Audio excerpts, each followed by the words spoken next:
نحمده ونصلي على رسوله الكريم اما بعد فاعوذ باللہ من الشیطان الرجیم بسم اللہ الرحمن الرحیم رب اشرح لی صدری ویسر لی امری واحلل عقدۃ من لسانی یفقہوا قولی۔ السلام علیکم ورحمۃ اللہ وبرکاتہ۔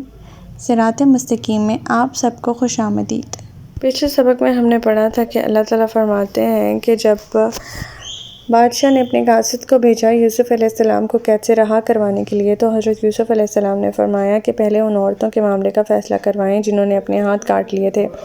بادشاہ نے ان عورتوں کو بلا کر بھیجا اور پوچھا کہ وہ کیا معاملہ تھا۔ جب تم نے یوسف کو اپنی طرف ورگلانا چاہا تھا، وہ بول اٹھیں، حاشا للہ، ہم نے ان میں کوئی برائی نہیں دیکھی۔ اس وقت عزیز مصر کی بیوی بول اٹھیں، اب تو حق ظاہر ہو ہی چکا ہے، ہاں میں نے ہی اسے ورگلایا تھا، وہ بالکل سچا ہے۔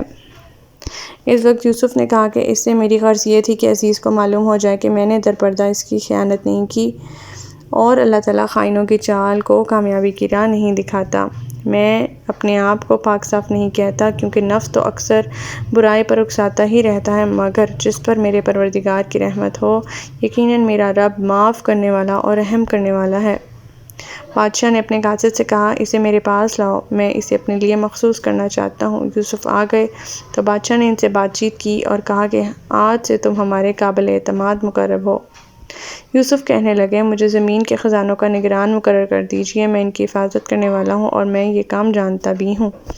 ہمارا آج کا سبق آیت نمبر 56 سے لے کر آیت نمبر 60 تک ہے، تو آج کا سبق شروع کرتے ہیں۔ بسم اللہ الرحمن الرحیم۔ وَكَذَلِكَ مَكَّنَّا لِيُوسُفَ فِي الْأَرْضِ يَتَبَوَّأُ مِنْهَا حَيْثُ يَشَاءُ نُصِيبُ بِرَحْمَتِنَا مَن نَّشَاءُ وَلَا نُضِيعُ أَجْرَ الْمُحْسِنِينَ۔ اس طرح ہم نے یوسف کو اس سرزمین میں اقتدار عطا کیا، وہ جہاں چاہتے رہتے، ہم جسے چاہیں اپنی رحمت سے ایسے ہی نوازتے ہیں اور نیک لوگوں کا اجر ضائع نہیں کرتے۔ اب یوسف علیہ السلام جہاں چاہتے رہتے تھے، جو کچھ چاہتے تھے کر سکتے تھے، اور ظاہر ہے کہ اگر محض محکمہ مال کے افسر یا وزیر خزانہ ہوتے تو آپ حکومت کے احکام کے پابند ہوتے، آپ کو اتنی آزادی میسر نہیں آ سکتی تھی۔ آیت نمبر 57۔ وَلَا أَجْرُ الْآخِرَةِ خَيْرٌ لِّلَّذِينَ آمَنُوا وَكَانُوا يَتَّقُونَ، اور جو لوگ ایمان لائے اور اللہ سے ڈرتے رہے، ان کے لیے آخرت کا اجر ہی بہتر ہے۔ اللہ تعالیٰ یہاں فرما رہے ہیں کہ اللہ تعالیٰ اپنے مومن اور متقی بندوں کو دنیا میں بھی اپنی رحمت سے نوازتا ہے اور اچھا بدلہ دیتا ہے، جیسے سیدنا یوسف علیہ السلام کو دیا۔ تاہم ایسے لوگوں کو جو آخرت میں اجر ملے گا، وہ اس دنیا کے اجر سے بہت بہتر ہوگا۔ آیت نمبر 58۔ وَجَاءَ إِخْوَةُ يُوسُفَ فَدَخَلُوا عَلَيْهِ فَعَرَفَهُمْ وَهُمْ لَهُ مُنْكِرُونَ۔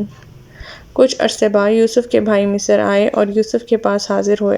یوسف نے تو انہیں پہچان لیا، مگر وہ انہیں پہچان نہ سکے۔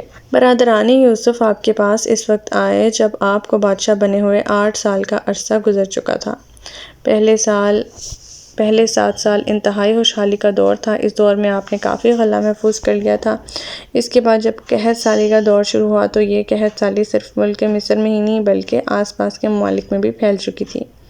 مصر میں تو غلہ سستا تھا، جبکہ آس پاس کے علاقوں میں بہت مہنگے داموں فروخت ہو رہا تھا، اور غلے کے حصول کے لیے آس پاس کے علاقوں کے باشندے مصر کا رخ کرتے تھے۔ سیدنا یوسف علیہ السلام نے خود سارا انتظام سنبھال رکھا تھا، اور اس انتظام کو موجودہ دور کے راشن سسٹم سے تشبیہ دی جا سکتی ہے۔ اسی دوران جو ہے برادران یوسف جو ہیں، انہوں نے بھی مصر کا رخ کیا۔ اب یوسف علیہ السلام نے تو انہیں پہچان لیا، لیکن وہ حضرت یوسف علیہ السلام کو پہچان نہیں سکے۔ اس طرح اللہ تعالیٰ کی وہ بات پوری ہوئی جو اللہ تعالیٰ نے، آپ کو یاد ہے کہ شروع کی آیات میں فرمایا تھا کہ وہ پہچان نہیں سکیں گے، لیکن حضرت یوسف علیہ السلام ان کو پہچان لیں گے۔ اور یہ بات تب ہوئی تھی کہ جب اللہ تعالیٰ نے حضرت یوسف علیہ السلام کو تسلی دی، کنویں کے اندر جب ان کے بھائیوں نے انہیں پھینک دیا تھا، تو حضرت یوسف علیہ السلام کے دل میں اللہ تعالیٰ نے یہ بات ڈالی کہ بہت جلد ایک ایسا وقت آئے گا جب آپ آمنے سامنے ہوں گے، آپ انہیں پہچانتے ہوں گے اور وہ آپ کو نہیں پہچانیں گے۔ آیت نمبر 59۔ وَلَمَّا جَهَّزَهُم بِجَهَازِهِمْ قَالَ ائْتُونِي بِأَخٍ لَكُم مِّنْ أَبِيكُمْ أَلَا تَرَوْنَ أَنِّي أُوفِي الْكَيْلَ وَأَنَا خَيْرُ الْمُنزِلِينَ۔ پھر جب یوسف نے ان کی واپسی کا سامان تیار کر دیا تو ان سے کہا اب آؤ تو اپنے سوتیلے بھائی کو بھی میرے پاس لانا، تم دیکھتے نہیں کہ میں ناپ تول پورا دیتا ہوں اور ایک اچھا مہمان نواز بھی ہوں۔ اب کیونکہ حضرت یوسف علیہ السلام مس کر رہے تھے، یاد کر رہے تھے اپنے بھائی کو، اپنے سگے ماجائے بھائی کو جو کہ تھا بنیامین، اور پھر حضرت یوسف علیہ السلام نے باتوں باتوں میں برادران یوسف سے فرمایا کہ اب اگلی دفعہ آؤ تو اپنے اس سوتیلے بھائی کو بھی لے کر آنا، کیا تم نہیں دیکھتے کہ میں کس طرح انصاف کے ساتھ پورا تولتا ہوں اور ایک اچھا مہمان نواز بھی ہوں۔ آیت نمبر 60 فَإِن لَمْ تَأْتُونِي بِهِ فَلَا كَيْلَ لَكُمْ عِندِي وَلَا تَقْرَبُونِ، اور اگر تم اسے میرے پاس نہ لائے تو پھر میرے پاس نہ تمہارے لیے غلہ ہے اور نہ ہی میرے پاس آنے کی کوشش کرنا۔ حضرت یوسف علیہ السلام نے مزید فرمایا کہ اگر تم چھوٹے بھائی کو نہ لائے تو میرے پاس تمہارے لیے کوئی غلہ نہیں ہے، نہ ہی تمہارے خاندان کے لیے غلہ ہے اور نہ ہی میرے پاس آنے کی زحمت بھی تم لوگ کرنا۔ تو ہمارا آج کا سبق یہیں تک تھا۔ اللہ تعالیٰ سے دعا ہے کہ اللہ تعالیٰ قرآن پاک کے احکامات پہ ہمیں عمل پیرا ہونے کی توفیق عطا فرمائے۔ اللہ پاک ہمیں ہدایت دے کہ جس کے بعد گمراہی نہ ہو۔ ربنا لا تزغ قلوبنا بعد إذ هديتنا وهب لنا من لدنك رحمة إنك أنت الوهاب سبحانك اللهم وبحمدك نشهد أن لا إله إلا أنت أستغفرك وأتوب إليك۔ السلام علیکم ورحمۃ اللہ وبرکاتہ۔